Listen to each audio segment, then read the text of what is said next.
En medio de las sombras del pasado antes de la escritura de las ciudades y de la agricultura, el ser humano ya luchaba por su supervivencia con uñas, dientes y a veces con actos que hoy consideramos impensables. Entre las hogueras tribales y las cavernas oscuras, un comportamiento impactante se repite en vestigios arqueológicos alrededor del mundo: el canibalismo. Pero ¿por qué los primeros humanos se comerían entre sí? ¿Fue por necesidad, por ritual o por dominación? Hoy vamos a viajar hasta los orígenes de la humanidad para comprender uno de los tabúes más antiguos de nuestra especie. Prepárate para un viaje entre huesos marcados, tradiciones perdidas y verdades desconcertantes. La impresionante historia de los humanos gigantes que cazaban a los neandertales, un mundo oscuro. Esto puede resultar aterrador. Hay evidencias de que casi todas las especies de humanos antiguos practicaron el canibalismo en algún momento. Así es, existen momentos en la historia humana que desafían nuestra comprensión moderna de la moralidad, del instinto y de la supervivencia. Imagina un grupo humano acorralado por montañas heladas, aislado del mundo, hambriento, sin perspectivas de caza ni recolección. En escenarios extremos como ese, el canibalismo de supervivencia surgía no como una elección, sino como la última esperanza. En esos contextos el tabú era superado por la necesidad. El cuerpo de un ser querido se convertía en sustento para los demás. Pero el canibalismo entre los humanos antiguos puede haber tenido razones aún más inquietantes. El acto de consumir a los muertos podía tener un significado espiritual. Era el canibalismo funerario y ritual, una forma de preservar la esencia del fallecido, de honrar su memoria, de permitir que su fuerza vital continuara entre los vivos. En otras épocas y lugares el canibalismo podía asumir un carácter más siniestro: la guerra, el canibalismo practicado como demostración de poder, como forma de humillar a los enemigos o como ritual de dominación espiritual. A lo largo de la prehistoria, varias especies de humanos antiguos, es decir, diferentes miembros del género Homo, coexistieron en el tiempo y en algunos casos llegaron a encontrarse, luchar, convivir e incluso cruzarse genéticamente. Imagina un bosque denso, montañas heladas, animales salvajes vagando a lo lejos. Un grupo de Homo sapiens llega a una nueva región en busca de caza. Al explorar el territorio encuentra señales de ocupación, huellas, restos de hogueras, herramientas rudimentarias. No son suyas, pertenecen a otro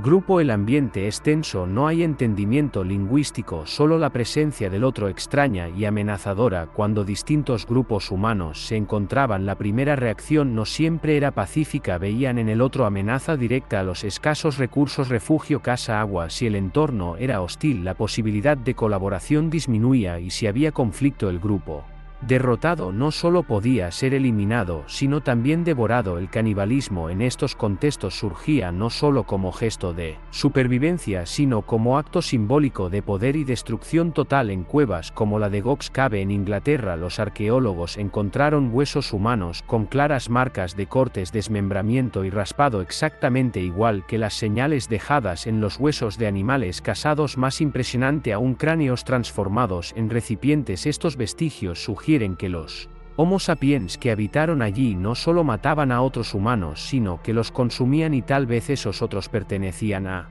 grupos distintos, rivales, extranjeros, considerados menos humanos. Entre los neandertales también hay evidencias de canibalismo. En el Sidrón, en España, restos de individuos muestran signos de haber sido procesados como alimento. Estas prácticas pueden haber ocurrido tras enfrentamientos entre clanes diferentes o incluso durante periodos de escasez severa en los que los vivos consumían a los muertos. Pero cuando el enemigo era distinto, de otra línea humana, el gesto adquiría nuevos matices. Era la eliminación del otro, no solo en el cuerpo sino también en la identidad. Lo que la arqueología muestra es un patrón de comportamiento extremo en situaciones de contacto, cuando los recursos eran escasos, el clima severo y el miedo constante. La agresividad se imponía. Un grupo vencido podía ser esclavizado o eliminado, y en los casos donde la muerte era el desenlace, el cuerpo del enemigo derrotado no era enterrado con rituales, sino aprovechado como alimento, como trofeo, como advertencia para los demás.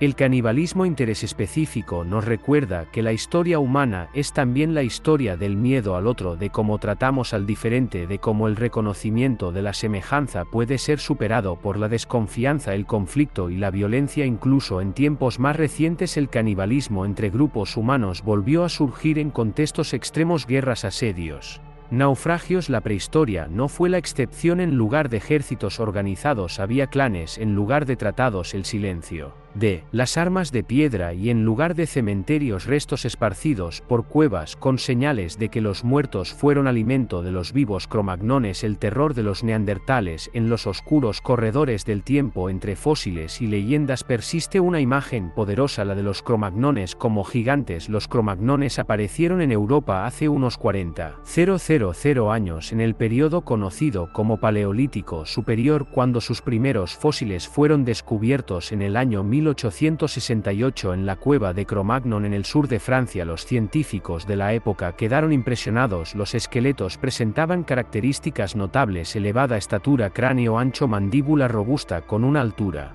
media estimada entre 1,75 cm y 1,85 cm, significativamente mayor que los neandertales y muy por encima de la media de los humanos medievales. Los cromagnones imponían presencia en comparación con los europeos de la Edad Media, muchos de los cuales no superaban 1,60 m.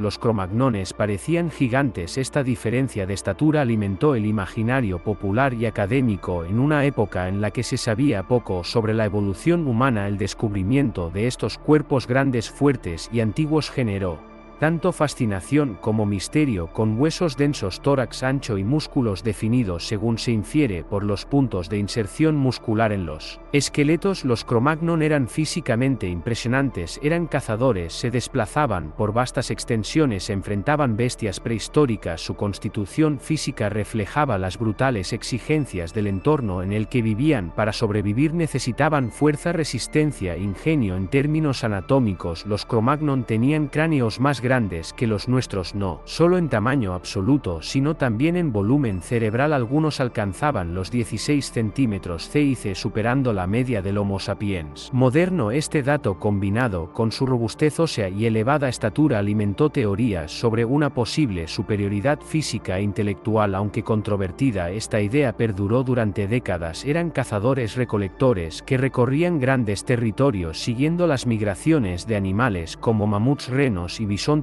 Usaban lanzas, cuchillos y arpones hechos de piedra, hueso y madera en una adaptación ingeniosa al entorno salvaje de la Edad de Hielo. Su arte, quizás su legado más conmovedor, permanece vivo en las paredes de cuevas como Lascaux, Chauvet y Altamira. En esas galerías naturales los animales corren, cazan, viven. En pinturas de impresionante realismo y sofisticación no eran meras representaciones estéticas, sino posiblemente rituales, registros espirituales, expresiones de un pensamiento simbólico que ya delineaba lo que llegaría a ser la cultura humana. Los Cro-Magnon también desarrollaron adornos, collares hechos con dientes, conchas y piedras, lo cual indica sentido estético y quizás estructura social. Entierros con ofrendas sugieren creencias en la vida después de la muerte, sentimientos de pertenencia y respeto por los seres queridos. Vivían en grupos con vínculos que iban más allá de la supervivencia, vínculos de comunidad, de lenguaje, de identidad. A diferencia de lo que muchos imaginan, los Cro-Magnon no son una especie extinta, de hecho son nuestros antepasados directos. Los primeros Homo sapiens modernos de Europa con el tiempo se fusionaron con otras poblaciones, se adaptaron, evolucionaron. Somos nosotros, sus genes corren por nuestra sangre, su herencia moldea nuestra manera de ver el mundo. Durante más de 30.000 años los Cro-Magnon coexistieron con los neandertales, otra especie humana que habitaba el continente europeo. Esos encuentros podían acabar en enfrentamientos inevitables e incluso en una posible depredación, pero ¿cómo sería esa depredación? Para entenderlo es necesario conocer el contexto. Los Cro-Magnon eran cazadores excepcionales, estrategas hábiles, capaces de organizar ataques coordinados y manipular el entorno a su favor. Usaban lanzas arrojadizas, trampas, cebos y técnicas que superaban a las de los neandertales, mientras que los neandertales cazaban con emboscadas de corto alcance y preferían el enfrentamiento directo. Los Cro-Magnon podían atacar desde la distancia con mayor seguridad. Su tecnología superior les otorgaba ventaja cuando encontraban pequeños grupos de neandertales aislados, hambrientos o en menor número. Tal vez los veían no solo como competidores, sino como oportunidades. La motivación podía ser múltiple: competencia por el territorio, supresión de rivales, pero en tiempos de escasez, cuando el alimento era difícil de conseguir y los inviernos eran letales, hasta lo más impensable podía volverse viable. Los cuerpos de los neandertales anatómicos anatómicamente fuertes y bien nutridos representaban una fuente calórica valiosa, y si no existían barreras culturales, al fin y al cabo los Cro-Magnon aún formaban una cultura en desarrollo. El límite entre cazar un animal y cazar a un homínido diferente tal vez no era tan rígido como hoy imaginamos. La depredación en estos términos no significa una guerra declarada, sino acciones puntuales furtivas y sistemáticas. Un grupo de Cro-Magnon podía emboscar a neandertales durante una migración cerca de fuentes de agua o en los márgenes de zonas de caza. Eran adaptables, móviles y usaban el territorio con inteligencia. Los neandertales, en cambio, tendían a ser más estáticos, agrupándose en regiones específicas. Se convertían en blancos previsibles. Las señales de esta violencia son sutiles pero presentes, además de las marcas en los huesos. Hay un descenso repentino de poblaciones neandertales en áreas donde los Cro-Magnon acababan de llegar. En algunas regiones como el sur de Francia y el norte de la península ibérica, los neandertales desaparecen en el transcurso de pocas generaciones tras la llegada de los sapiens. Casualidad tal vez, pero el patrón se repite y está el silencio de los neandertales. No se han encontrado artefactos defensivos, estructuras de asedio ni señales de resistencia prolongada. En muchos lugares fueron borrados como si hubieran sido sistemáticamente sustituidos, y el sustituto, el Cro-Magnon, trajo no solo herramientas y artes sino también un nuevo orden, un orden donde ya no había espacio para el otro. La teoría de la depredación también encuentra eco en las prácticas culturales de los Cro-Magnon. En otras ocasiones sabemos que practicaron el canibalismo, al menos dentro de su propio grupo, como se ha demostrado en la cueva de Guff. Si eso era culturalmente aceptable, el consumo de carne humana no era un tabú universal. Esto abre la posibilidad de que bajo presión extrema la carne del otro, aunque fuera un otro casi humano, fuera vista como una alternativa legítima. Pero esos encuentros, antes vistos como enfrentamientos inevitables, hoy se comprenden de manera más compleja. Hay evidencias de mestizaje entre las especies, de intercambios culturales y tecnológicos. Los Cro-Magnon quizás aprendieron de los neandertales y viceversa. La desaparición de los neandertales sigue siendo un misterio, pero la presencia de los Cro-Magnon ayudó a construir una nueva narrativa para la humanidad. En sus campamentos al aire libre o en lo profundo de las cuevas, los Cro-Magnon crearon un día a día moldeado por la adaptación, el ingenio y el instinto. Observaban los astros, seguían los ciclos de la luna y de las estaciones, dominaron el fuego, confeccionaron vestimentas con pieles cocidas, cuidaron de los